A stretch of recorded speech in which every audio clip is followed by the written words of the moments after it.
Hispanic influence in San Antonio is just, I mean, it just permeates everything in a wonderful way. It permeates the art and the music and the food.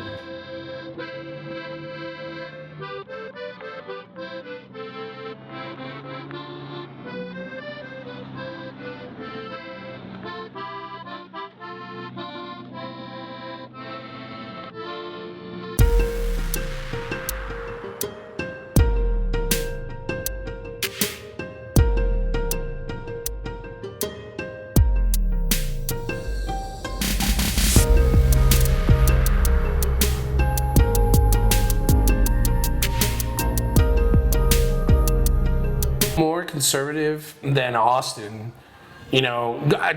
In Austin, people are just have that let's have a good time attitude, which, you know, I mean, you can find here in San Antonio, but just a lot more.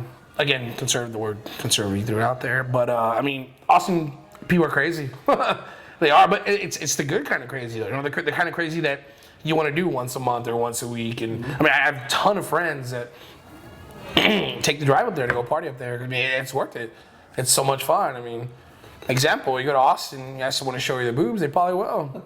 San Antonio, they'll probably come up with an excuse that they're going to get married one day and they're saving themselves. Gosh, I love Austin so much. I love San Antonio, but it is different.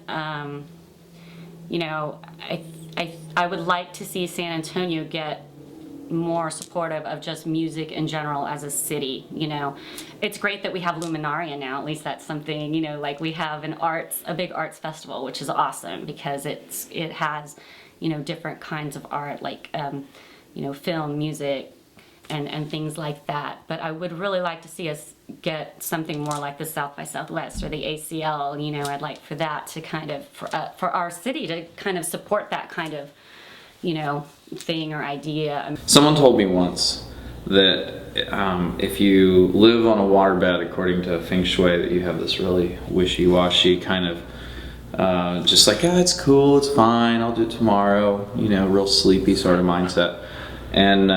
And somebody told me that in relation, San Antonio, since we're on a giant aquifer, we're living on a giant waterbed, and that we're the only major city that's on a giant waterbed, so the whole city has this feel to it that is unlike any other major city. For a long time, I used to tell people it was the biggest small town in the world.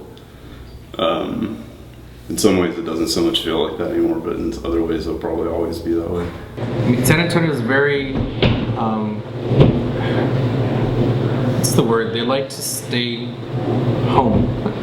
They're very neighborhood-centric, I guess. Yeah. They want to grow up in the same place, and they want to be in their neighborhood for generations, and they know their family's going back 30, 40 years, and they grew up with the same people, and they want their kids to stay there and grow up with the same kids. I guess maybe that's part of what keeps San Antonio slow.